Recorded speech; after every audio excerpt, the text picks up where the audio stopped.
बाबा साहब अमर रहे, बाबा साहब अमर रहे, माननीय श्री कांशीराम साहब अमर रहे, माननीय श्री कांशीराम साहब अमर रहे। बहन कुमारी मायावती जी, बहन कुमारी मायावती जी, बहुजन समाज पार्टी, बहुजन समाज पार्टी जिंदाबाद, श्री आकाश आनंद जी जिंदाबाद, श्री आकाश आनंद जी जिंदाबाद। सर्व समाज के सम्मान में, सर्व समाज के सम्मान में, अपने महापुरुषों के सम्मान में बहन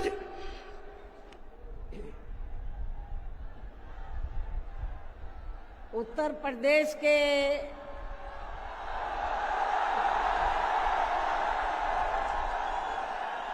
प्रदेश के कोने कोने से आए हुए पार्टी के सभी छोटे बड़े पदाधिकारी,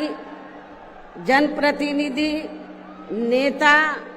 एवं कार्यकर्तागण, जैसा कि आप लोगों को ये विदित है कि आज बहुजन समाज पार्टी के जन्मदाता एवं संस्थापक मान्यवर श्री कांशीराम जी की 19वीं पुण्यतिथि है और आज के ही दिन उनका लंबी बीमारी के कारण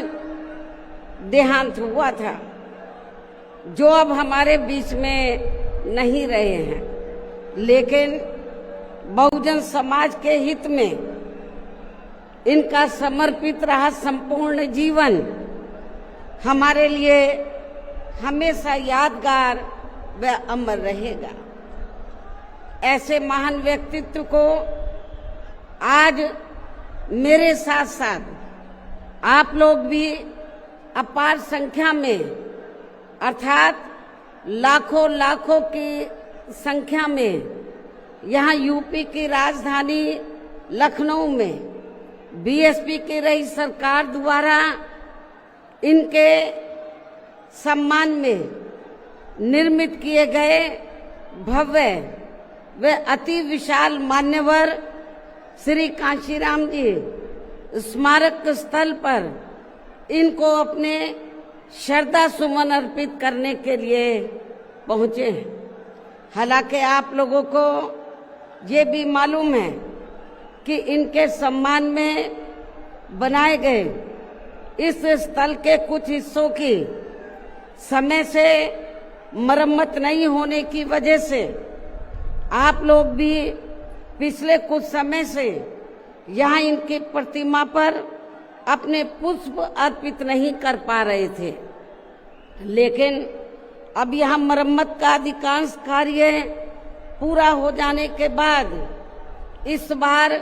मेरे साथ साथ आप लोग भी भीड़ के मामले में अपना पिछला खुद का सभी रिकॉर्ड तोड़ते हुए, भीड़ के मामले में अपना पिछला खुद का सभी रिकॉर्ड तोड़ते हुए यहाँ लाखों लाखों की संख्या में इस स्थल पर मान्यवर श्री कांशीराम जी को अपने श्रद्धा सुमन अर्पित करने के लिए पहुंचे हैं, जिसके लिए पार्टी आपकी बहुत बहुत आभारी है। साथ ही वर्तमान राज्य सरकार की भी बहुत बहुत आभारी है और इसलिए आभारी है क्योंकि इस स्थल को देखने वाले लोगों के टिकटों का इकट्ठा हुआ पैसा पूर्व की रही सपा सरकार की तरह वर्तमान भाजपा की राज्य सरकार ने इसे दबाकर नहीं रखा है, बल्कि पार्टी के आग्रह करने पर इसकी मरम्मत करने पर पूरा खर्च किया है। इस संबंध में मैं आप लोगों को ये बताना चाहती हूँ, जब यूपी में हमारी सरकार थी और ये मान्यवर श्री कांशीराम जी के आदर सम्मान में ये जो विशाल स्मारक स्थल जब बनाया गया था, तो हमने उसी समय हमारी सरकार ने ये व्यवस्था की थी कि हम देखने वालों के लिए इस पर हम टिकट की व्यवस्था करेंगे और इसका जो पैसा आएगा टिकट का, तो वो किसी और मद पर खर्च नहीं किया जाएगा, बल्कि जितने भी उत्तर प्रदेश की राजधानी लखनऊ में जो स्मारक बने हैं, पार्क बने हैं, तो उनके रख रखाव पर खर्च किया जाएगा। तो ये हमने व्यवस्था की थी। लेकिन दुख की बात यह है कि जब वर्तमान भाजपा की सरकार से पहले यहाँ सपा की सरकार थी, तो सपा की सरकार ने उस टिकट के पैसे को दबा कर रखा, एक पैसा खर्च नहीं किया इनके रख रखाव पर, और हालत बड़ी जर्जर हो गई थी स्थलों की। यही नहीं, और भी स्थल थे, पार्क थे, उनकी हालत बड़ी खराब हो गई थी। तो तब मैंने उत्तर प्रदेश के मुख्यमंत्री जी को ये कहा, लिखित चिट्ठी के जरिए उनसे रिक्वेस्ट किया कि हम आपसे ये नहीं कहते कि दूसरे मद का पैसा आप इनके रख रखाव पर लगाओ, तो जो देखने वालों का टिकटों का पैसा काफी बड़ी तादाद में इकट्ठा हो गया है गवर्नमेंट के पास, उस पैसे को इनके रख रखाव पर लगाया जाए। तो उत्तर प्रदेश की वर्तमान भाजपा की सरकार ने इस मामले को दिखवाया पूरा, और उसके बाद उन्होंने हमें कमिट किया, प्रॉमिस किया कि हम जो भी पैसा टिकटों को आया है हम दूसरे मद पे नहीं लगाएंगे, बल्कि इन स्थलों के रख रखाव पर लगाएंगे। उन्होंने ये लगाया, इसलिए हमारी पार्टी उनकी आभारी है। लेकिन वहीं दूसरी तरफ समाजवादी पार्टी की जब यूपी में सरकार थी और ये स्थल बन चुके थे, तो उन्होंने इनके रख रखाव पर कोई पैसा खर्च नहीं किया, टिकटों का पैसा दबा कर रख लिया। लेकिन जब अब वो सत्ता से बाहर है समाजवादी पार्टी, तो अभी 2-3 दिन पहले वो मीडिया में खबर छपवा रहे थे कि हम मान्यवर श्री कांशीराम जी के सम्मान में संगोष्ठी करेंगे। लेकिन जब वो सरकार में रहते हैं तो ना उन्हें पीडीए याद आता है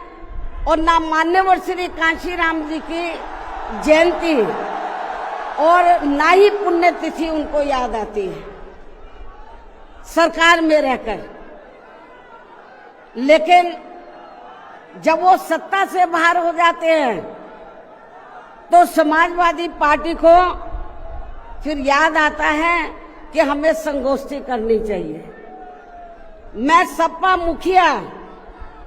अखिलेश यादव से मैं ये पूछना चाहती हूँ, यदि मान्यवर श्री कांशीराम जी के प्रति आपका इतना ही आदर सम्मान था, तो जब यूपी में मेरी सरकार थी तो मेरी सरकार ने अलीगढ़ मंडल में कासगंज के नाम से अलग से जिला बनाया, उस जिले का नाम मान्यवर श्री कांशीराम जी नगर के नाम से रखा था। लेकिन जैसे ही समाजवादी पार्टी पावर में आई, उन्होंने नाम बदल दिया। मान्यवर श्री कांशीराम जी के नाम पर हमने कॉलेज, यूनिवर्सिटी, अनेकों संस्थानों के नाम रखे, अनेकों संस्थानों के नाम रखे, जनहित की योजनाएं शुरू की। सारी के सारी अधिकांश जो बड़ी बड़ी योजनाएं थी वो सभी की सभी इन्होंने बंद कर दी समाजवादी पार्टी की सरकार ने। ये इनका दोगला या दोहरा चरित्र नहीं है तो क्या है? जब ये सत्ता में रहते हैं ना इनको पीडीए याद आता है और ना पीडीए के जो संत गुरु और महापुरुष है वो भी याद नहीं आते हैं। जब ये सत्ता से बाहर हो जाते हैं तब इनको हमारे संत गुरु और महापुरुष याद आते हैं। तो ऐसे दोगले लोगों से आप लोगों को बहुत ही सावधान रहने की जरूरत है। और अब मैं मान्यवर श्री कांशीराम जी, जो पंजाब राज्य के एक मध्यम दलित परिवार में पैदा हुए हैं, तो इनके बारे में मैं ये कहना चाहूंगी कि इन्होंने भारतीय संविधान के मूल निर्माता एवं दलितों व अन्य उपेक्षित वर्गों के मसीहा परम पूज्य बाबा साहब डॉक्टर भीमराव अंबेडकर की मूवमेंट से व इनके कड़े संघर्ष एवं अथक प्रयासों से देश के खासकर करोड़ों दलितों, आदिवासियों, पिछड़े वर्गों, मुस्लिम व अन्य धार्मिक अल्पसंख्यक समाज के भी हित में भारतीय संविधान में दिए गए कानूनी अधिकारों से प्रेरित होकर तथा उनके बताए हुए रास्तों पर चलकर फिर अपनी पूरी जिंदगी इनके अधूरे रहे कारवां को मंजिल तक पहुंचाने के लिए समर्पित की है। और इसके लिए उन्होंने यानी कि मान्यवर श्री कांशीराम जी ने अपने माँ बाप, भाई बहन, रिश्ते नाते व सरकारी नौकरी आदि सभी त्याग कर बाबा साहब डॉक्टर भीमराव अंबेडकर जी के उस अधूरे रहे कारवां को पूरा करने के लिए लगा दी है, जो बाबा साहब ने यहाँ देश के करोड़ों दलितों एवं अन्य उपेक्षित वर्गों के लोगों को ये कही थी कि मैंने, बाबा साहब ने क्या कहा था कि मैंने अपने कड़े संघर्ष एवं अथक प्रयासों से इन वर्गों के लोगों को भारतीय संविधान में इन्हें स्वाभिमान के साथ जिंदगी व्यतीत करने व खुद अपने पैरों पर खड़े होने के लिए कानूनी अधिकार तो जरूर दिला दिए हैं, लेकिन उनका सही से पूरा लाभ लेने के लिए इन सभी वर्गों के लोगों को अर्थात बहुजन समाज के लोगों को आपस में एकजुट होकर व इन्हें अपने विशाल वोटों के जरिए यहाँ केंद्र एवं राज्यों की भी राजनीतिक सत्ता की मास्टर चाबी खुद अपने हाथों में लेनी होगी। ये परम पूज्य बाबा साहब डॉक्टर अंबेडकर ने कहा था। तभी फिर इनका वास्तव में सही से विकास व उत्थान आदि हो सकता है और तभी फिर ये लोग स्वाभिमान के साथ अपनी पूरी जिंदगी व्यतीत कर सकते हैं, क्योंकि इस मामले में बाबा साहब डॉक्टर भीमराव अंबेडकर जी का ये कहना था कि देश में राजनीतिक सत्ता वह एक ऐसी मास्टर चाबी है जिसके जरिए इन वर्गों के लोग अपनी सभी समस्याओं का समाधान खुद कर सकते हैं। साथ ही ये लोग भी यहाँ अन्य वर्गों की तरह पूरे आत्मसम्मान व स्वाभिमान के साथ अपनी खुशहाल जिंदगी व्यतीत कर सकते हैं। और इसके लिए बाबा साहब डॉक्टर भीमराव अंबेडकर जी ने इन वर्गों के लोगों को जो भी रास्ते दिखाए तो वे उनके जीते जी तो पूरे नहीं हो सके थे, जिन्हें फिर उनके देहांत के बाद उन रास्तों पर चलने व उनके इस अधूरे रहे कारवां को मंजिल तक पहुंचाने के लिए मान्यवर श्री कांशीराम जी ने अनेकों कष्ट झेलकर अपनी पूरी जिंदगी लगा दी है और वे अपने जीते जी इस मकसद में काफी हद तक कामयाब भी हुए हैं। और खासकर इन्होंने यहाँ आबादी के हिसाब से देश के सबसे बड़े प्रदेश उत्तर प्रदेश में अपनी पार्टी के नेतृत्व में कई बार सरकार बनाकर वे उत्तर प्रदेश सहित नजदीक के लगे राज्यों में भी पार्टी के कुछ सांसद व विधायक आदि भी जिताकर बाबा साहब के कारवां को काफी हद तक आगे बढ़ाया है। इतना ही नहीं बल्कि मान्यवर श्री कांशीराम जी के देहांत होने से पहले उनकी ये दिली तमन्ना थी कि जहाँ आबादी के हिसाब से देश के सबसे बड़े प्रदेश उत्तर प्रदेश में, जहां दलितों एवं अन्य उपेक्षित वर्गों के लोगों की कुल मिलाकर आबादी काफी ज्यादा है, तो इन्हें यहाँ एकजुट होकर अकेले ही अपनी पार्टी की पूर्ण बहुमत की सरकार बनानी होगी। ये मान्यवर श्री कांशीराम जी की उनके देहांत होने से पहले ये दिली तमन्ना थी। तभी फिर इन वर्गों के लोग यहाँ हर मामले में व हर स्तर पर पूरे स्वाभिमान के साथ अपनी जिंदगी व्यतीत कर सकते हैं, जिनसे प्रेरित होकर फिर अन्य राज्यों में भी इन वर्गों के लोग खुद अपने पैरों पर खड़े हो सकते हैं। तभी फिर यहाँ बाबा साहब का काफी हद तक अधूरा रहा सपना जरूर साकार हो सकता है। लेकिन दुख की बात यह है कि मान्यवर श्री कांशीराम जी के जीते जीतो इनका ये सपना साकार नहीं हो सका था, जिसे फिर इनके देहांत के बाद सन 2007 में इनकी एकमात्र रही उत्तराधिकारी व पार्टी की राष्ट्रीय अध्यक्ष ने, अर्थात हमने यहाँ उत्तर प्रदेश में बहुजन समाज के साथ साथ समतामूलक समाज व्यवस्था में विश्वास रखने वाले उच्च वर्गों के लोगों को भी साथ में लेकर इसे पूरा भी किया है। और सन 2007 में देश के विशाल आबादी वाले यूपी स्टेट में पहली बार हमने यहाँ अपनी पार्टी के अकेले ही पूर्ण बहुमत की सरकार बनाई है। हालांकि पहले 3 बार हमने बनाई, वो मिली जुली सरकार थी, लेकिन चौथी बार हमने अकेले अपने बलबूते पर यूपी में पूर्ण बहुमत की सरकार बनाई है। जो यहाँ खासकर कांग्रेस, बीजेपी, सपा व अन्य जातिवादी पार्टियों को कतई भी अच्छा नहीं लगा है, जबकि इससे पहले केंद्र की रही भाजपा सरकार ने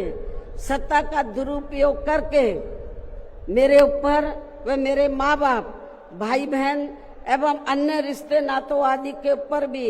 अनेकों गलत एवं फर्जी केस दर्ज करा के हम सभी को जबरदस्ती इनकम टैक्स व सीबीआई आदि के जंजाल में फंसाकर हमारी छवि को धूमिल करने का हर संभव पूरा प्रयास किया है। इसके साथ साथ आगे चलकर इन सब मामलों में केंद्र की रही कांग्रेसी सरकार ने भी हमें न्याय देने के बजाय बल्कि काफी उलझा दिया था, और तब फिर हमें इन सब के विरुद्ध मान्य कोर्ट में भी जाना पड़ा है, जहां हमें न्याय मिला है। इस प्रकार से ये सब भी हमें काफी कुछ झेलना पड़ा है। लेकिन ऐसे विकट व संघर्ष भरे हालातों में भी हमने बाबा साहब डॉक्टर भीमराव अंबेडकर के बताए हुए रास्तों पर चलकर यहाँ उत्तर प्रदेश में सन 2007 में हुए विधानसभा चुनाव में अकेले ही ये चुनाव लड़कर फिर अपनी पार्टी की पूर्ण बहुमत की सरकार बनाई है। और हमने यहाँ बाबा साहब डॉक्टर भीमराव अंबेडकर एवं मान्यवर श्री कांशीराम जी आदि के सपनों को काफी हद तक साकार किया है। और इसके लिए हमने अपनी सरकार में यहाँ जातिवादी, संकीर्ण व पूंजीवादी व्यवस्था के शिकार रहे लोगों को, अर्थात सर्व समाज में से खासकर गरीबों, दलितों, आदिवासियों, पिछड़े वर्गों के साथ साथ मुस्लिम एवं अन्य धार्मिक अल्पसंख्यक समाज के लोगों के भी हित व कल्याण में अनेकों ऐतिहासिक कार्य किए हैं, जिनके नाम बदलकर उन्हें अब अन्य राज्यों में विभिन्न पार्टियों की सरकारें भुना रही है, जबकि इसका वास्तव में असली श्रेय बीएसपी को ही जाता है। साथ ही हमारी पार्टी की रही सरकार ने दलितों एवं अन्य उपेक्षित वर्गों के लोगों के हितों का सभी मामलों में पूरा ध्यान रखा है। खासकर आरक्षण का तो इन्हें पूरा लाभ दिया है। इतना ही नहीं बल्कि हमने यह अपनी सरकार में सर्व समाज में से गरीबों, मजदूरों, बेरोजगारों, किसानों, वकीलों, कर्मचारियों, व्यापारियों एवं अन्य मेहनतकश लोगों के साथ साथ यहाँ छात्रों, युवाओं, महिलाओं व बुजुर्गों आदि के भी हितों में काफी महत्वपूर्ण कार्य किए हैं, जिनसे इन्हें काफी ज्यादा लाभ पहुंचा है। इनके साथ साथ हमारी पार्टी की रही सरकार ने प्रदेश में अपराध नियंत्रण एवं कानून व्यवस्था को भी चुस्त व दुरुस्त करने के लिए यहाँ जाति, धर्म व दलगत राजनीति से ऊपर उठकर कार्य किए हैं, ताकि प्रदेश में अमन चैन व शांति व्यवस्था आदि कायम रहे, जिसकी प्रदेश में उस समय काफी जरूरत भी थी। साथ ही कानून व्यवस्था के मामले में हमने यहाँ हर स्तर पर अन्याय, अपराध व भय मुक्त वातावरण भी पैदा किया है। इस प्रकार से हमारी पार्टी की पूर्ण बहुमत की रही सरकार ने यहाँ सर्व समाज के लोगों को हर मामले में व हर स्तर पर सर्वजन हिताय व सर्वजन सुखाय की नीतियों पर आधारित ही यहाँ काफी बेहतरीन सरकार दी है, जिसे प्रदेश की जनता अभी तक भी भुला नहीं पा रही है। और खासकर हमने रोटी रोजी देने के मामले में सर्व समाज में से यहाँ गरीबों, दलितों एवं अन्य उपेक्षित वर्गों के लोगों को काफी हद तक उन्हें आत्मनिर्भर भी बनाया है, जिनके यहाँ वर्षों से सभी विरोधी पार्टियों की रही सरकारों की जातिवादी, संकीर्ण व पूंजीवादी सोच होने के कारण काफी ज्यादा उपेक्षा की गई है। इतना ही नहीं बल्कि हमने वर्तमान केंद्र की सरकार की तरह अपने राजनीतिक स्वार्थ में इन्हें इनके टैक्स के पैसों से ही थोड़ा सा मुफ्त में राशन देकर इनको अपना गुलाम व लाचार नहीं बनाया है, अर्थात इनको दूसरों के ऊपर निर्भर नहीं रखा है। इसके साथ साथ हमारी पार्टी की रही सरकार ने देश में यहाँ बहुजन समाज में समय समय पर जन्मे अपने महान संतों, गुरुओं व महापुरुषों में भी खासकर महात्मा ज्योतिराव फूले, छत्रपति शाहू जी महाराज, नारायण गुरु, बाबा साहब डॉक्टर भीमराव अंबेडकर, मान्यवर श्री कांशीराम जी, संत गुरु रविदास जी व गौतम बुद्ध आदि को भी विभिन्न रूपों में पूरा पूरा आदर सम्मान दिया है। जो ये सब यहाँ जातिवादी पार्टियों को कतई भी रास नहीं आ रहे हैं, और इस मामले में समाजवादी पार्टी तो सबसे आगे रही है। और अब ये समाजवादी पार्टी यहाँ अपने राजनीतिक स्वार्थ में जबरन पीडीए आदि की हवाई बातें करके इन वर्गों को गुमराह करने में लगी है, जबकि हमारी पार्टी की रही सरकार ने अपने संतों, गुरुओं व महापुरुषों आदि के नाम पर यहाँ प्रदेश में जिन जिलों, संस्थानों एवं योजनाओं आदि के नाम रखे थे, तो उनमें से काफी को तो सपा की रही सरकार ने बदल दिया है, जैसा कि शुरू में मैंने आप लोगों को बताया है। साथ ही हमने इन वर्गों के विकास व उत्थान में जो अनेकों महत्वपूर्ण योजनाएं शुरू की थी, तो उन्हें भी अधिकांश बंद कर दिया गया है। आरक्षण दिए जाने के मामले में भी सपा की रही सरकार ने यहाँ दलितों, आदिवासियों एवं अन्य पिछड़े वर्गों के लोगों के साथ हमेशा पक्षपात वाला रवैया ही अपनाया है। इनके पदोन्नति में आरक्षण को तो इस पार्टी की रही सरकार ने एक प्रकार से यहाँ खत्म ही कर दिया था। इसके अलावा इनकी रही सरकार में यहाँ गुंडों, बदमाशों, माफियाओं एवं अन्य अराजक तत्वों को ही ज्यादातर बढ़ावा दिया गया है, जिसकी वजह से यहाँ कानून व्यवस्था भी काफी बुरी तरह से चरमरा गई थी। और अब अधिकांश मामलों में लगभग यही स्थिति हमें यह वर्तमान बीजेपी की सरकार में भी देखने के लिए मिल रही है, जबकि आजादी के बाद इनसे पहले यहाँ शुरू में काफी वर्षों तक कांग्रेस पार्टी के रहे शासनकाल में तो इन वर्गों का हर स्तर पर काफी ज्यादा शोषण व उत्पीड़न आदि हुआ है। एक प्रकार से कुल मिलाकर यहाँ यूपी में कांग्रेस पार्टी का भी ज्यादातर जातिवादी, संकीर्ण व पूंजीवादी सोच के आधार पर ही शासन चलता रहा है। और सन 1975 में देश में लगी इमरजेंसी में तो कांग्रेस पार्टी की रही सरकार ने यहाँ बाबा साहब के संविधान को भी काफी हद तक प्रभावहीन ही बना दिया था, जिसकी आड़ में अब इस पार्टी के लोग आए दिन किस्म किस्म की नाटकबाजी करते रहते हैं। संविधान को हाथ में लेकर किस्म किस्म की नाटकबाजी करते रहते हैं। इसके साथ साथ कांग्रेस पार्टी ने हर प्रकार के हथकंडे इस्तेमाल करके बाबा साहब डॉक्टर भीमराव अंबेडकर को संसद में भी चुनकर नहीं जाने दिया था।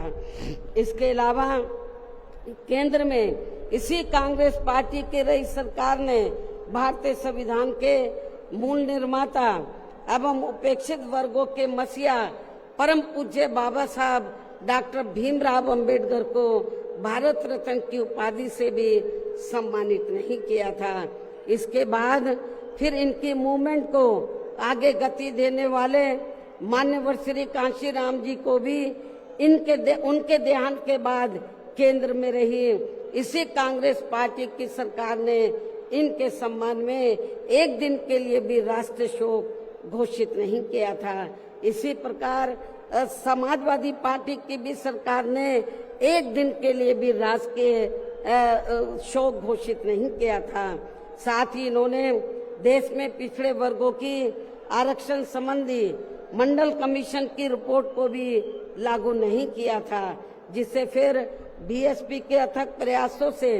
श्री बीपी सिंह जी की रही सरकार में ही लागू किया गया था। इसके साथ साथ उसी समय ही बाबा साहब डॉक्टर भीमराव अंबेडकर जी को भी भारत रत्न की उपाधि से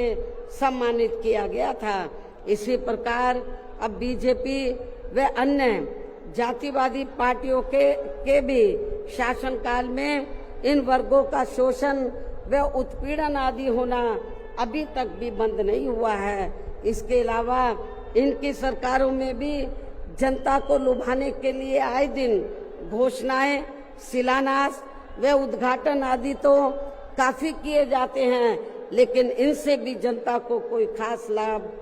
मिलने वाला नहीं है, क्योंकि ये कागजी व हवाई ज्यादा और जमीनी हकीकत में बहुत कम होते हैं। ऐसी स्थिति में आप लोगों को पूरे देश में सर्वजन हिताय व सर्वजन सुखाय की नीतियों पर आधारित ही अपनी पार्टी को ही हर मामले में मजबूत बनाकर इसे केंद्र एवं राज्यों की भी सत्ता में लाना बहुत जरूरी है। और अब पार्टी के लोगों को यहाँ उत्तर प्रदेश सहित देश के अन्य जिन भी राज्यों में कुछ समय के बाद जो एक साथ विधानसभा के आम चुनाव होने वाले हैं, तो उनको वहां भी ऐसी सभी विरोधी पार्टियों को सत्ता में आने से जरूर रोकना है। और खासकर यहाँ यूपी में तो इनको अपनी पार्टी बीएसपी की ही फिर से अकेले पूर्ण बहुमत की सरकार बनाना बहुत जरूरी है, जिसे यहाँ कांग्रेस, बीजेपी, सपा व अन्य सभी विरोधी पार्टियां किस्म किस्म के षड्यंत्र व हथकंडे आदि इस्तेमाल करके इसे रोकने का हर संभव पूरा प्रयास करेगी। और इस संदर्भ में वैसे आप लोगों को ये मालूम है कि सन 2007 में यूपी में बीएसपी की ही अकेले ही पूर्ण बहुमत की सरकार बनने के बाद फिर बीएसपी की सर्वजन हिताय व सर्वजन सुखाय की रही कार्यशैली से पूरे देश में बीएसपी के बढ़ते हुए प्रभाव को देखकर फिर यहाँ सभी जातिवादी, संकीर्ण व पूंजीवादी पार्टियों ने अंदर अंदर आपस में एकजुट होकर अपनी पार्टी को यहाँ सत्ता में वापस नहीं आने दिया है। साथ ही देश के अन्य राज्यों में भी अपनी पार्टी को आगे नहीं बढ़ने दिया है, क्योंकि बीएसपी के यहाँ अकेले ही सत्ता में आने पर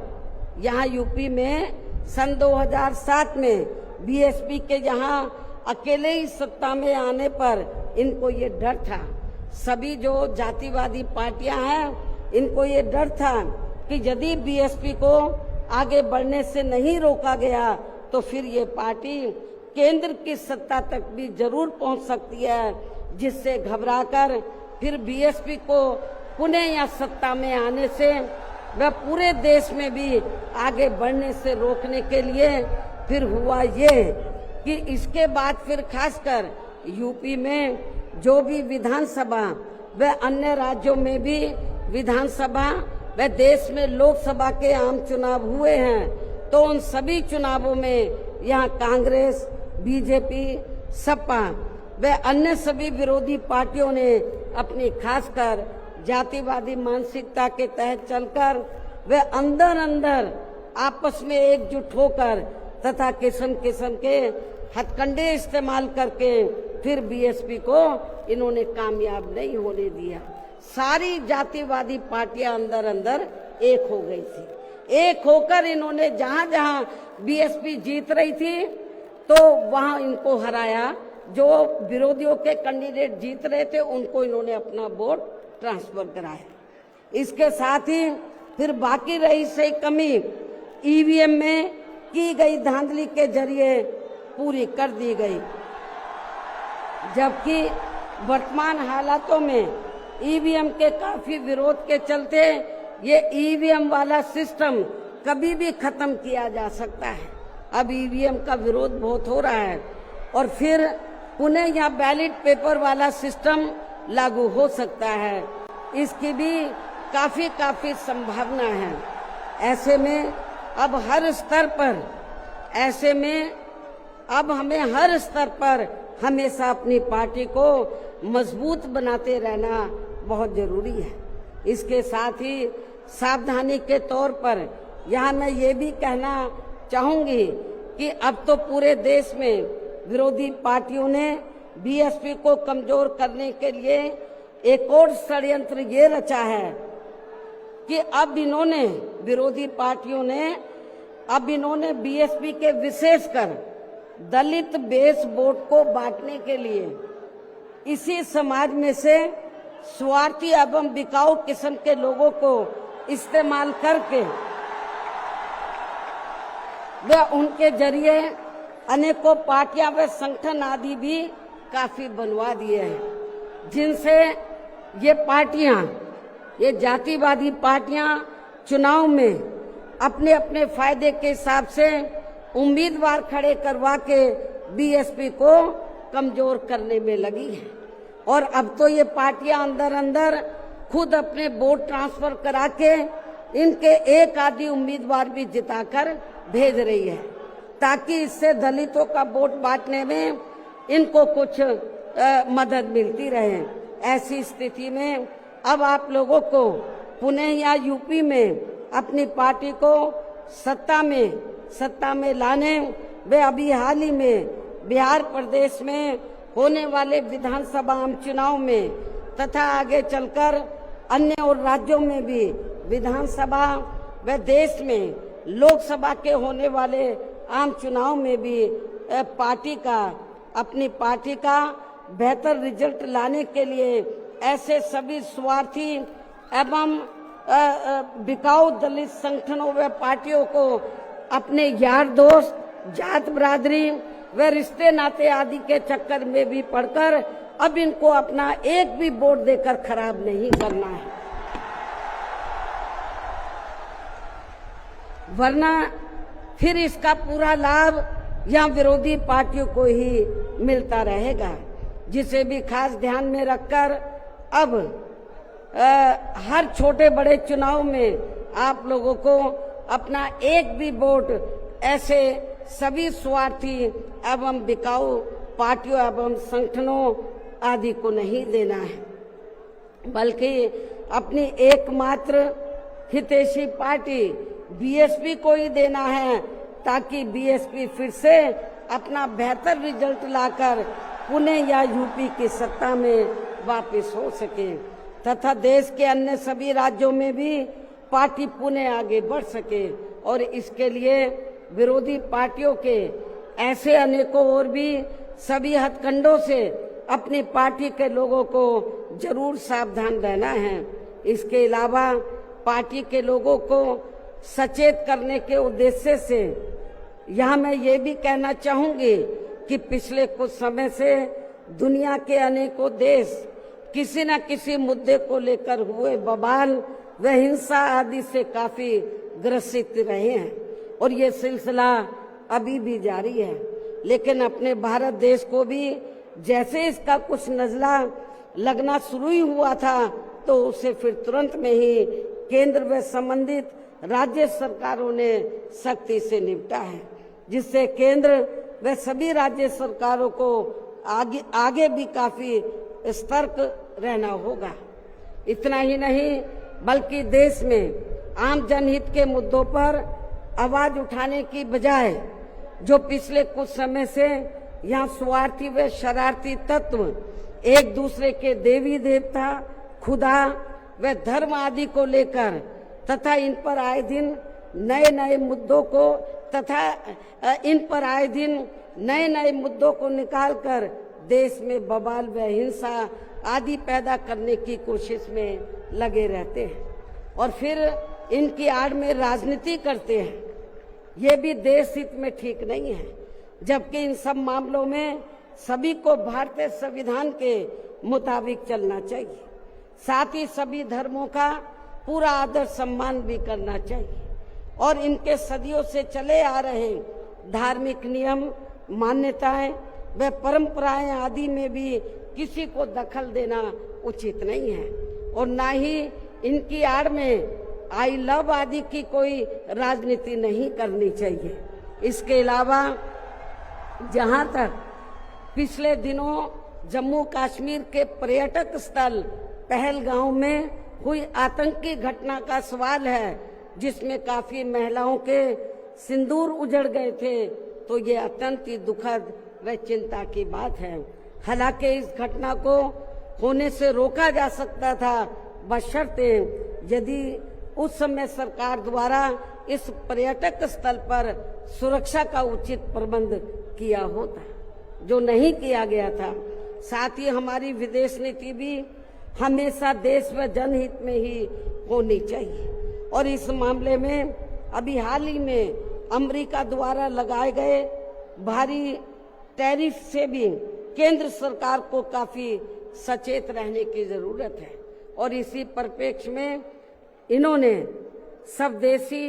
उत्पाद को बढ़ावा देने पर जोर देकर जो देश को आत्मनिर्भर बनाने की बात कही है,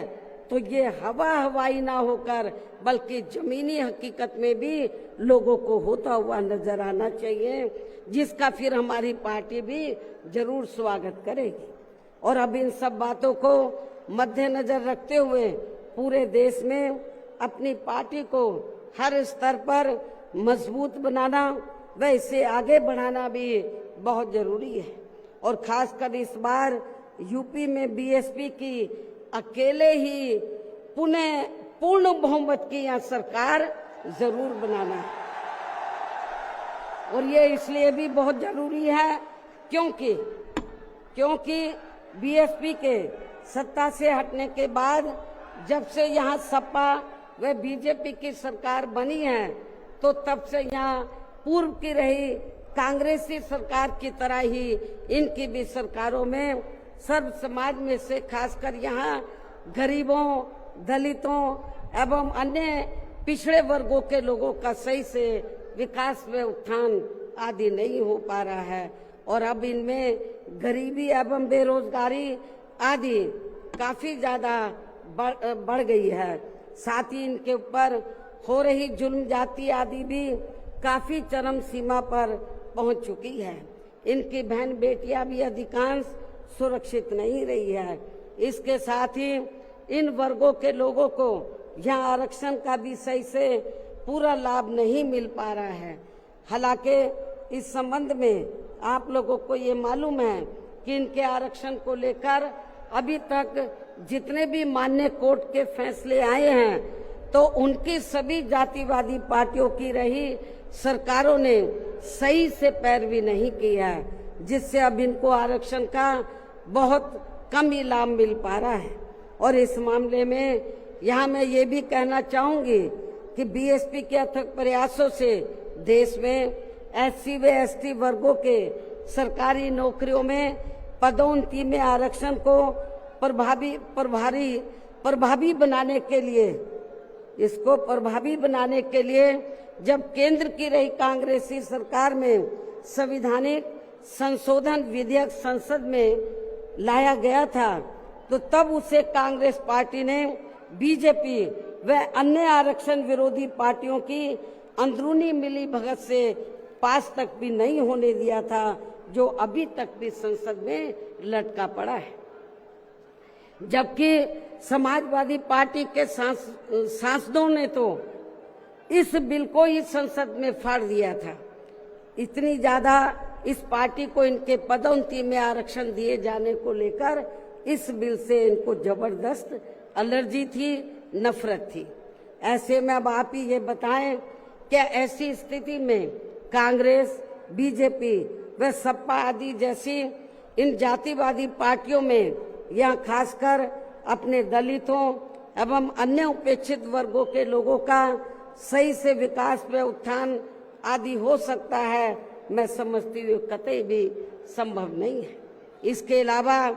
इन्हीं की तरह यहाँ उत्तर प्रदेश सहित पूरे देश में मुस्लिम एवं अन्य धार्मिक अल्पसंख्यक समाज के लोगों का भी सही से विकास व उत्थान आदि होना तो बहुत दूर की बात रही, बल्कि अब तो इनका जान माल व मजहब आदि भी पूरे तौर से सुरक्षित नहीं रहा है। इनकी सच्चर कमेटी की रिपोर्ट भी दरकिनारी कर दी गई है। अपर कास्ट समाज में से गरीब लोगों की तथा विभिन्न क्षेत्रों में लगे लोगों की भी स्थिति हमें कोई खास अच्छी नजर नहीं आ रही है। वैसे भी इन सब मामलों में केंद्र व राज्य सरकारों के भी अधिकांश कार्य सरकारी फाइलों में ही सिमट कर रह जाते हैं, ये भी छिपा नहीं है। कानून व्यवस्था भी यूपी सहित पूरे देश में कोई खास अच्छी नहीं है। हर प्रकार के अपराध भी काफी बढ़ रहे हैं। ऐसे में ये विरोधी पार्टियां सत्ता में आने के लिए खासकर चुनाव के समय में अपने अपने चुनावी घोषणा पत्रों में जो किस्म किस्म के लुभावने वायदे करती हैं, तो उनको फिर ये पार्टियां सत्ता में आने के बाद 50% भी लागू नहीं करती हैं। साथ ही इनके गलत आर्थिक नीतियों की वजह से पूरे देश में गरीबी, बेरोजगारी व महंगाई आदि भी लगातार बढ़ती जा रही है, जिन पर पर्दा डालने के लिए अब ये पार्टियां आए दिन किस्म किस्म के हथकंडे इस्तेमाल करती रहती हैं। इतना ही नहीं, बल्कि अब तो सत्ता एवं विपक्ष अंदर अंदर मिलकर वे अपनी जातिवादी मानसिकता के तहत चलकर यहाँ बाबा साहब डॉक्टर भीमराव अंबेडकर द्वारा निर्मित किए गए इनके मानवतावादी व समतामूलक भारतीय संविधान को भी बदलकर इसे ये पुराने वाले जातिवादी ढांचे में ही परिवर्तित करना चाहते हैं, जिसके लिए इनके साधु संत भी आए दिन पैरवी करते रहते हैं, जिसे हमारी पार्टी बीएसपी कतई भी बदलने नहीं देगी, चाहे इसके लिए हमें कितना भी संघर्ष क्यों ना करना पड़े। तभी फिर यहाँ दलितों, आदिवासियों, पिछड़े वर्गों एवं अन्य उपेक्षित वर्गों के लोगों के कानूनी अधिकार सुरक्षित व बचे रह सकते हैं। वरना इन वर्गों के लोगों को अभी तक थोड़ा बहुत जो भी लाभ मिल रहा है, तो फिर यहाँ संविधान बदलने पर ये काफी कुछ खत्म ही हो जाएगा। जिन्हें बचाने व बरकरार रखने के लिए इन सभी वर्गों के लोगों को बीएसपी के झंडे तले आपस में एकजुट होना बहुत जरूरी है। साथ ही अपनी बीएसपी पार्टी को हर स्तर पर मजबूत बनाकर इसे सत्ता में भी लाना बहुत जरूरी है, क्योंकि बीएसपी ही एक ऐसी पार्टी है जो यहाँ बाबा साहब के बनाए गए संविधान को सुरक्षित रख सकती है और संविधान के मुताबिक चलकर यहाँ सदियों से उपेक्षित रहे दलित एवं अन्य उपेक्षित वर्गों के लोगों को अपने पैरों पर खड़ा कर सकती है। और ये सब आप लोगों ने यूपी में अपनी पार्टी की 4 बार रही सरकार के दौरान होते हुए देखा है। ऐसे में अब यूपी में बीएसपी को ही फिर से सत्ता में लाकर यहाँ की जनता को हर मामले में खुशहाल बनाना होगा, जिसके लिए पार्टी के लोगों को सन 2007 में हुए विधानसभा चुनाव की तरह ही इस बार भी यहाँ पूरे प्रदेश में प्रत्येक पोलिंग बूथ स्तर पर अब इसके लिए करना क्या आप लोगों को, जिसके लिए पार्टी के लोगों को सन 2007 में हुए विधानसभा चुनाव की तरह ही इस बार भी यहाँ पूरे प्रदेश में प्रत्येक पोलिंग बूथ स्तर पर सर्व समाज को व विशेषकर बहुजन समाज के लोगों को उनकी छोटी छोटी बैठकों के जरिए उन्हें बीएसपी की सर्वजन हिताय व सर्वजन सुखाय की नीतियों एवं सिद्धांतों आदि से जोड़ना है और इस दौरान इन्हें बीएसपी के बेहतरीन रहे शासन काल की उपलब्धियों के बारे में बताना है। साथ ही उन्हें विरोधी पार्टियों के किस्म किस्म के हथकंडों से सावधान रहने के बारे में भी जरूर बताना है। और आज जो भी बातें मैं आप लोगों के सामने रख रही हूं तो उन्हें भी इन छोटी छोटी बैठकों में जरूर बताना है। और यदि पार्टी के लोग मेरी इन सब बातों पर सही से अमल कर लेते हैं तो फिर इस बार अपनी पार्टी के हाथों में यहाँ सत्ता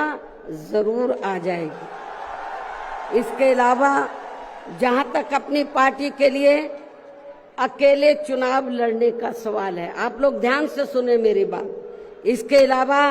जहाँ तक अपनी पार्टी के लिए अकेले चुनाव लड़ने का सवाल है तो इसके बारे में भी यहाँ मैं अपनी पार्टी के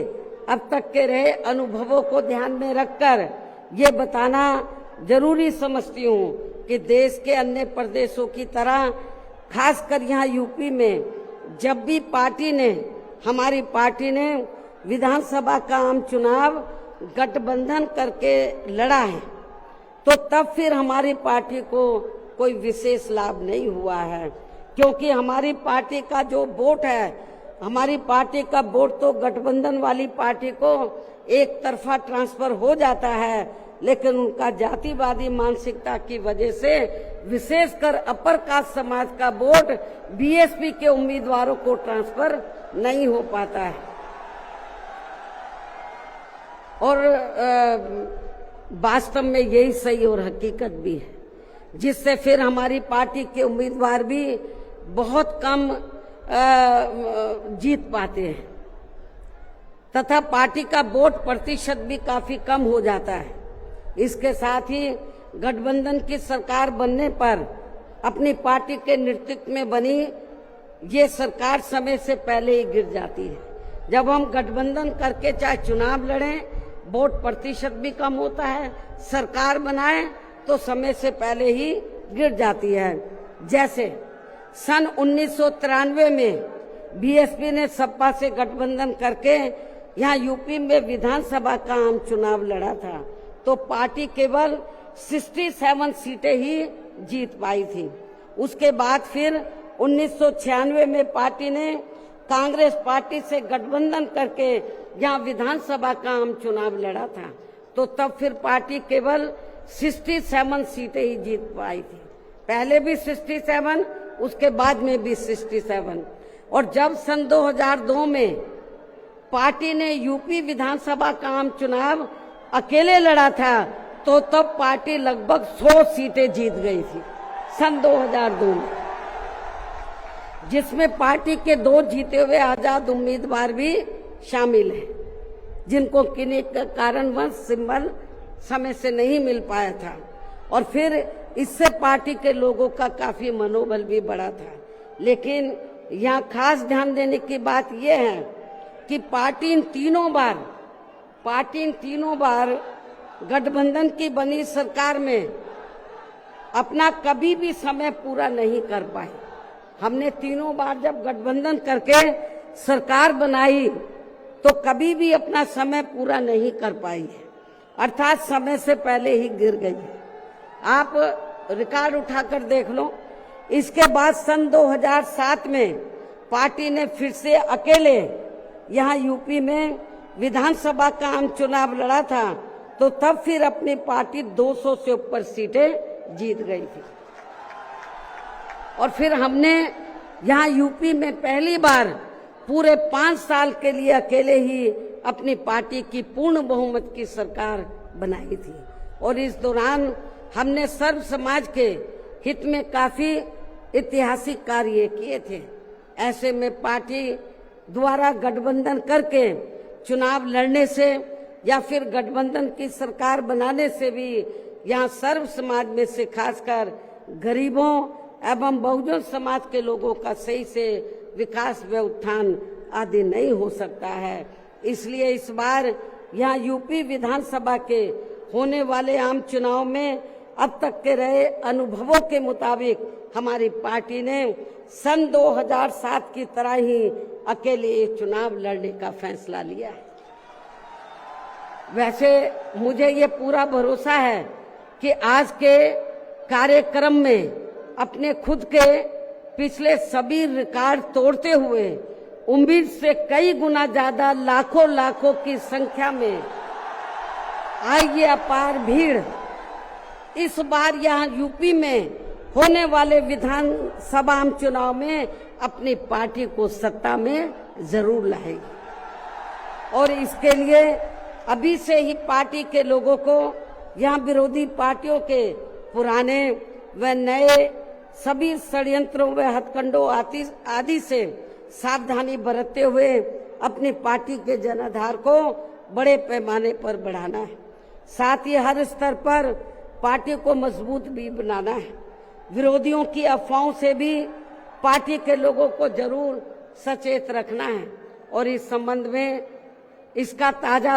हथकंडा ये है कि इन्होंने आज के 9 अक्टूबर के कार्यक्रम के घोषित होते ही पिछले महीने से ये अफवाह फैलाना शुरू कर दिया था। मैं क्यों बोल रही हूँ अफवाहों से सावधान रहना है,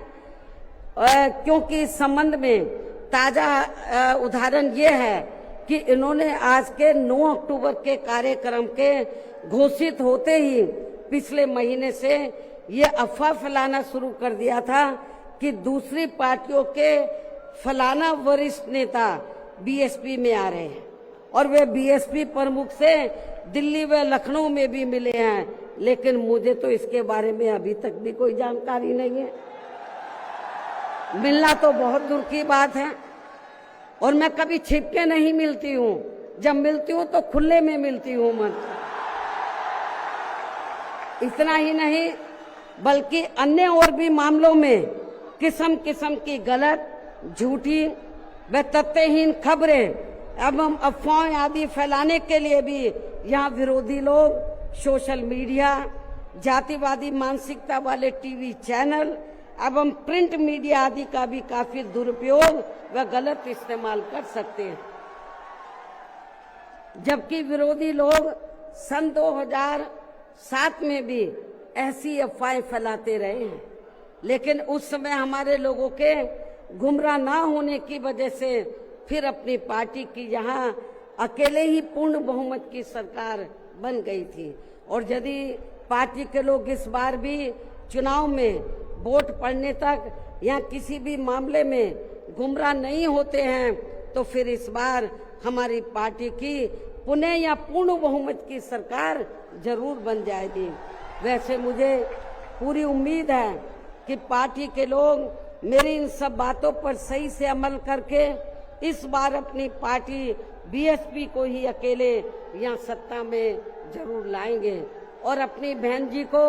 5वीं बार यूपी का मुख्यमंत्री भी जरूर बनाएंगे। और आज ये लाखों की तादाद में आई अपार भीड़ व उनका जोश व उत्साह भी इस बात के काफी कुछ संकेत दे रहा है। जिनको यहाँ दूसरी पार्टियों की तरह ये जो लाखों लाखों की संख्या में लोग आए हैं, तो इनको यहाँ दूसरी पार्टियों की तरह मजदूरी देकर दिहाड़ी पर नहीं लाया गया है, बल्कि ये लोग अपने खून पसीने की कमाई के पैसों से ही खुद चलकर आज के अपने 9 अक्टूबर के प्रोग्राम में मुझे सुनने के लिए आए,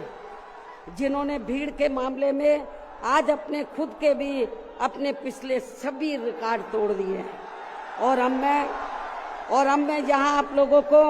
ये भी विश्वास दिलाना चाहती हूँ, जब इस बार बीएसपी की पुनः यहाँ पूर्ण बहुमत की सरकार बन जाएगी, तो तब फिर हमारी पार्टी की बनी ये सरकार यहाँ पिछली रही सपा सरकार ने व वर्तमान में चल रही बीजेपी की भी सरकार ने, जो इन्होंने अपनी जातिवादी संकीर्ण व पूंजीवादी मानसिकता के तहत चलकर काफी नए नए नियम व कानून आदि बना दिए हैं, तो उनकी जरूर समीक्षा की जाएगी। और इनमें से जो भी नियम व कानून आदि सर्वजन हिताय व सर्वजन सुखाय की नीतियों एवं सिद्धांतों आदि से जुड़े नहीं होंगे, तो उन्हें फिर सर समाज के हित में जरूर बदल दिया जाएगा। इसके साथ साथ बीएसपी की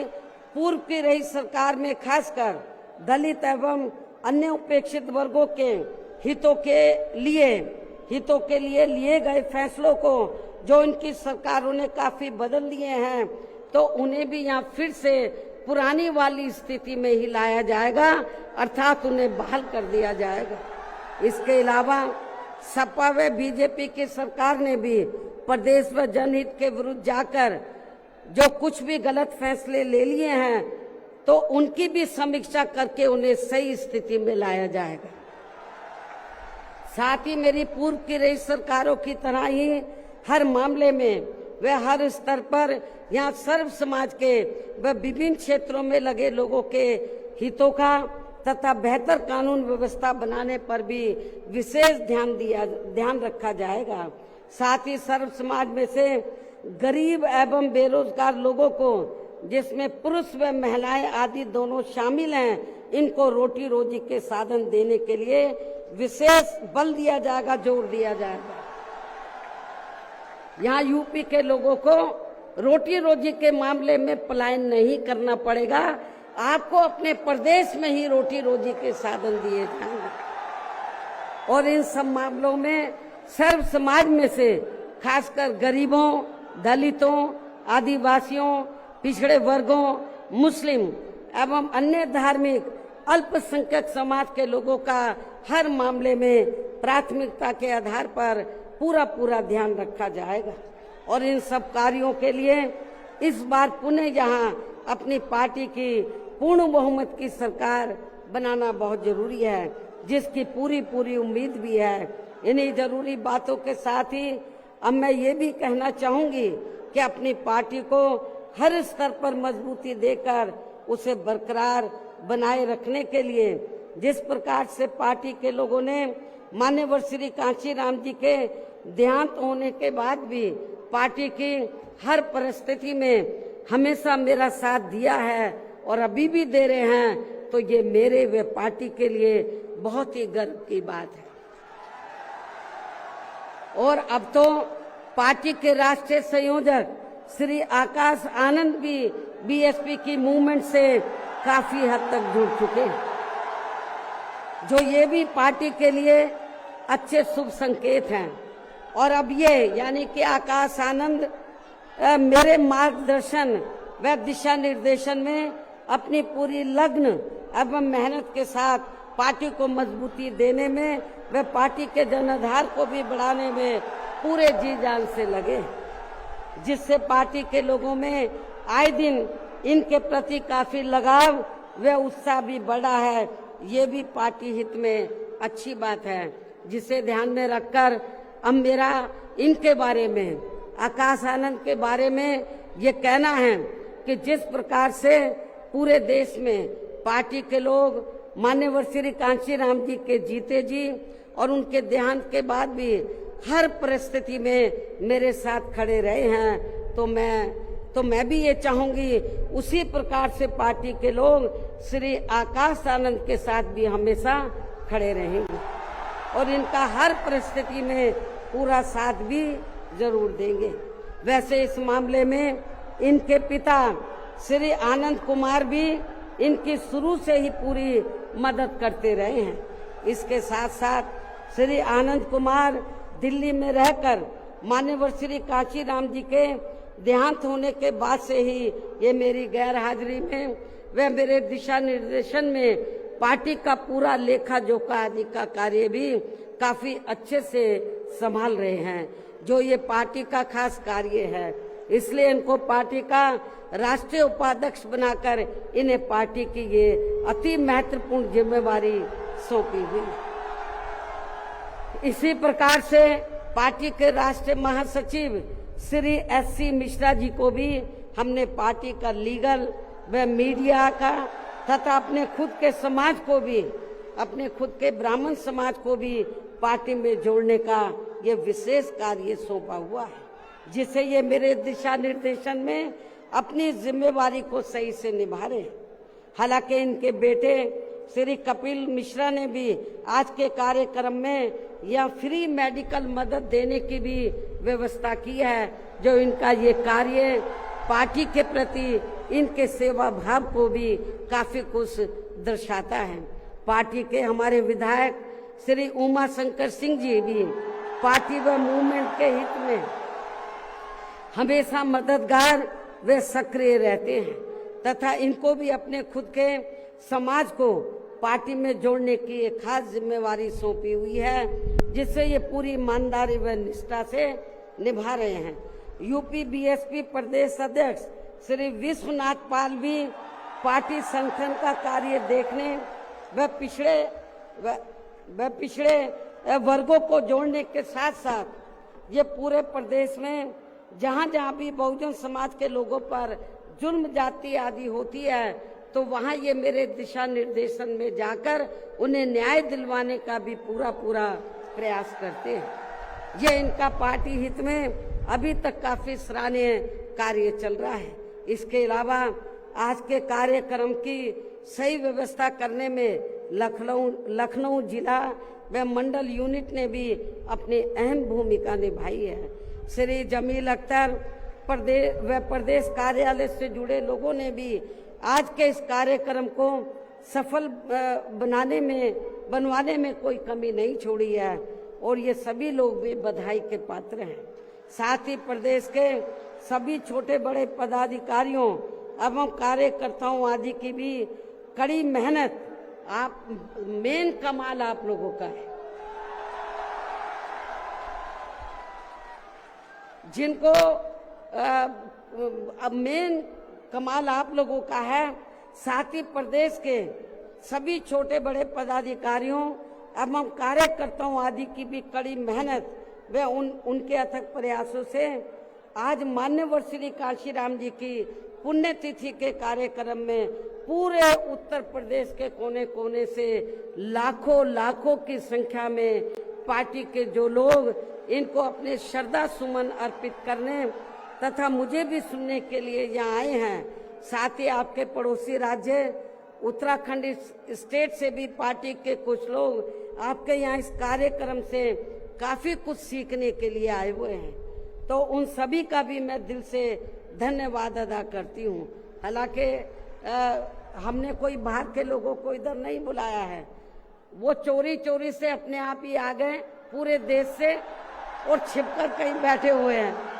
कि बहन जी कहीं नाराज ना हो जाए। लेकिन मैं नाराज नहीं हो रही,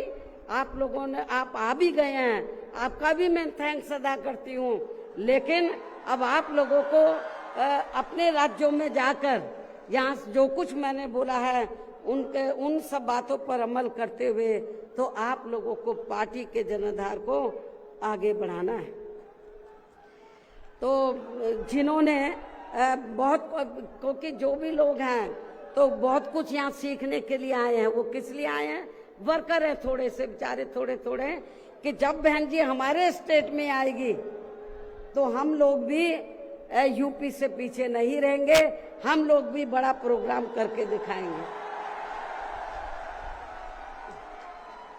तो जिन्होंने पूर्व की तरह ही यानी कि पूरे यूपी से जो बड़ी तादाद में लोग आए हैं, तो इनको मैंने जैसे आपको बताया दूसरी पार्टियों की तरह हम लोग दिहाड़ी पे नहीं लाए हैं, मजदूरी पे। ये लोग अपने खुद के पैसों से चलकर यहाँ लाखों लाखों की संख्या में पहुंचकर वे भीड़ लाने के मामले में भी अपने खुद के ही पिछले सभी रिकॉर्ड तोड़ते हुए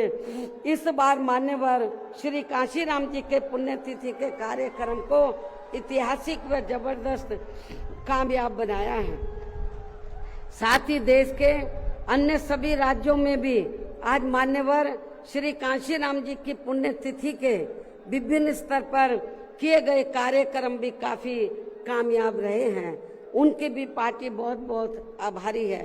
अंत में अब मैं पार्टी के लोगों को ये भी भरोसा दिलाना चाहती हूँ, इस बार यूपी में बीएसपी की 5वीं बार सरकार बनाने के लिए आप सभी लोगों के साथ साथ मैं भी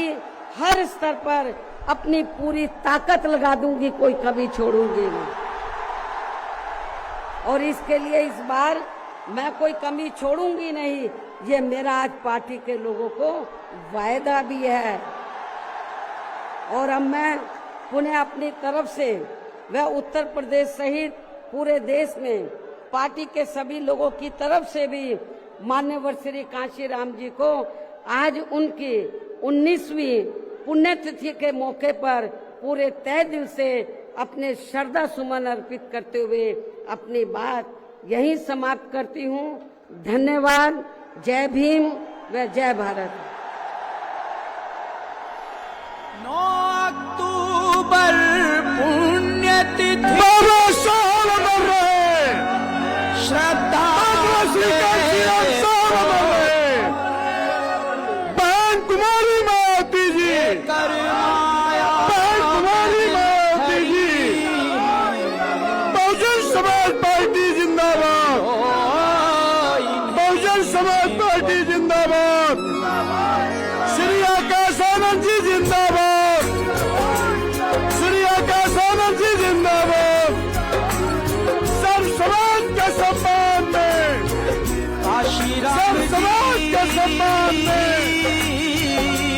अपने महापुरुषों के सम्मान में, फूल अर्पित करते अपने महापुरुषों के सम्मान में बेटियां संघर्ष करो, राम जी बेटियां संघर्ष करो, श्रद्धांजलि हम देने आए हैं, करते हैं तुमको नमन।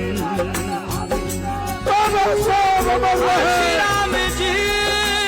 बाबा साहब अमर रहे, श्रद्धा के फूल अर्पित करते हैं, हम करते हैं तुमको नमन। जिंदाबाद, बहन कुमारी मावती जी जिंदाबाद।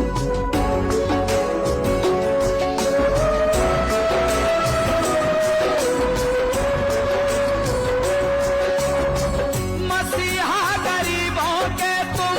बन के आए देश में, देवता थे आप कोई मानव के भेष में। मसीहा गरीबों के तुम बन के आए देश में,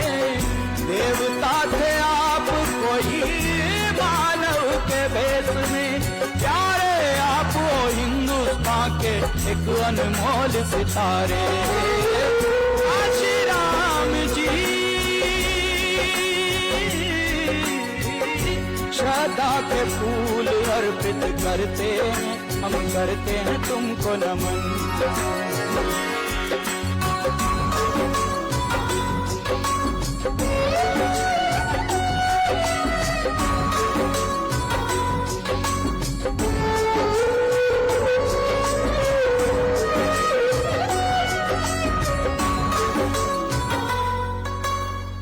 राह जो दिखाई तुमने माया बहन चल रही है,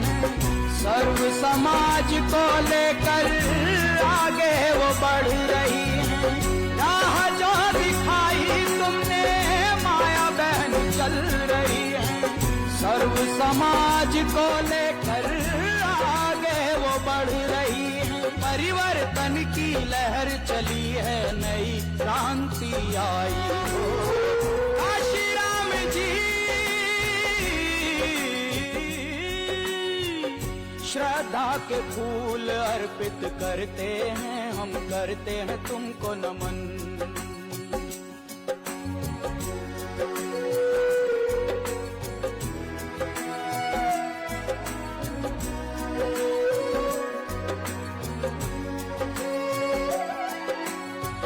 कर्म के पुजारी तुम तो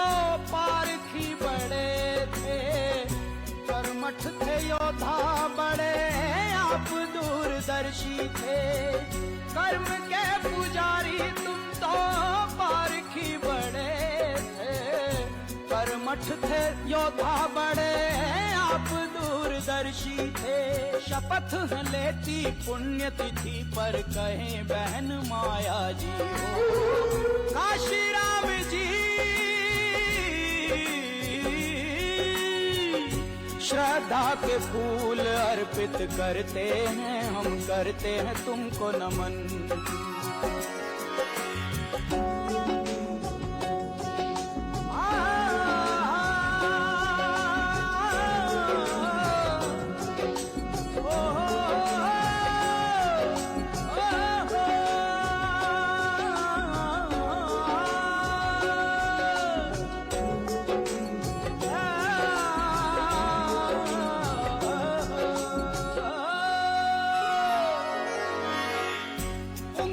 पकड़ कर तुमने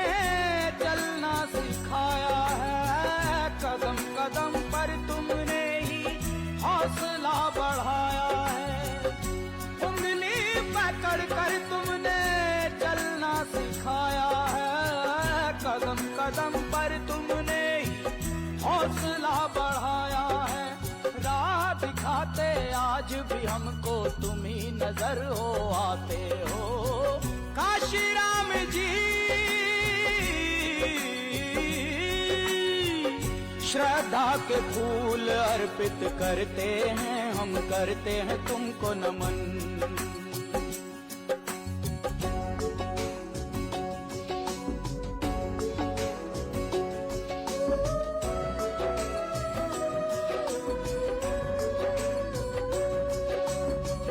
कर्म के पुजारी तुम तो पारखी बड़े थे, गरीबों के हक की खातिर आप ही लड़े थे। कर्म के पुजारी तुम तो पारखी बड़े थे, गरीबों के हक की खातिर आप ही लड़े थे। सोती कौम जगाई आपने नई चेतना लाए हो। काशी राम जी श्रद्धा के फूल अर्पित करते हैं, हम करते हैं तुमको नमन।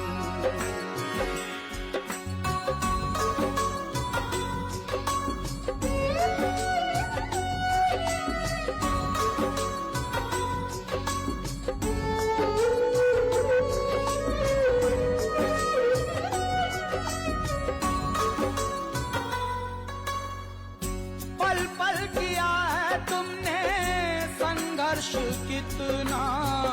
सभी हो समान यही देखते थे सपना। पल पल किया है तुमने संघर्ष कितना, सभी हो समान यही देखते थे सपना। सपना सच कर रही है माया, बहना देखे जमाना हो। काशी राम जी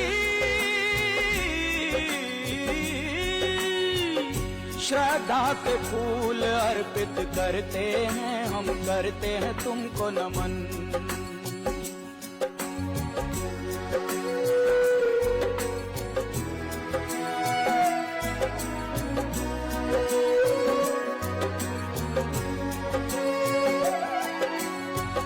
एकता का बंधन माया